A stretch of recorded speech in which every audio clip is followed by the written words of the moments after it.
Now, EU Parliament elections may have signaled the rise of the right, but a critical job still remains to be completed. Who will head the bloc and occupy the key leadership positions in the Parliament?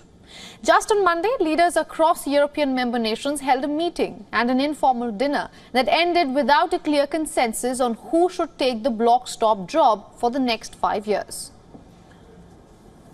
We had the dinner together with the leaders. So it's a good occasion to exchange views, to take into account the result of the elections and to prepare the formal meeting of the European Council that will take place next week here in Brussels.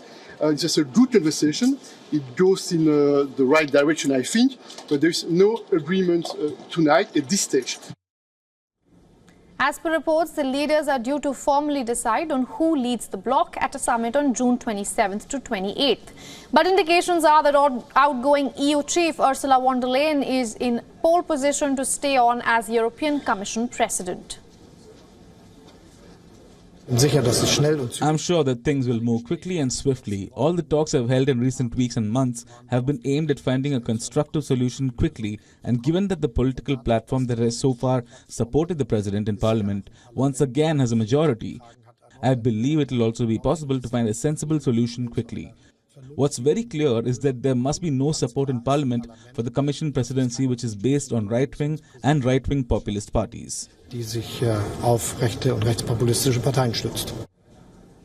Von der Leyen's centre-right European People's Party secured 190 seats, gaining 14 seats from the last election. Additionally, 13 out of 27 leaders of the bloc belong to parties that fall under the umbrella of EPP.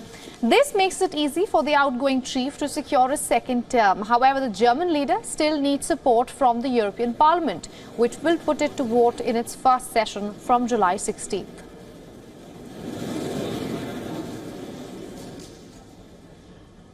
Now, to get us the latest from Brussels, Alex Carrier is joining us live. Alex, good to see you.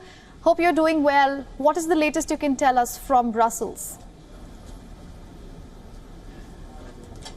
Well, certainly the latest is that a deal hasn't been reached. There was a lot of expectation, a lot of anticipation in the corridors of power here in Brussels that the leaders at that dinner just last night would be able to reach a deal on the top jobs of the European Union. Let's go through them one by one.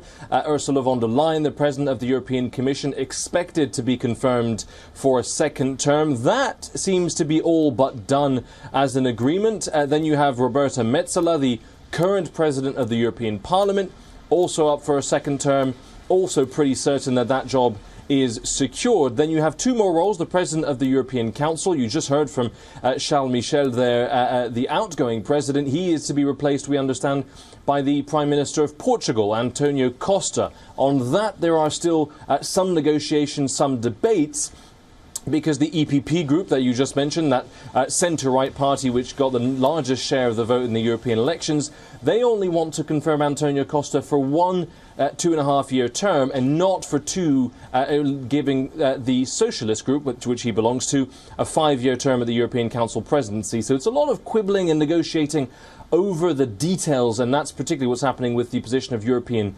Council President for Antonio Costa. And finally, for the position of the High Representative for External Affairs, the effective Foreign Minister of the European Union, the outgoing one, Josep Borrell, is on the way out. And in to replace him should be, we expect, Kaja Kallas, the Prime Minister of Estonia, very hawkish, very strong in her position against Russia, particularly when it comes to the war in Ukraine. Again, that seems like a pretty done deal.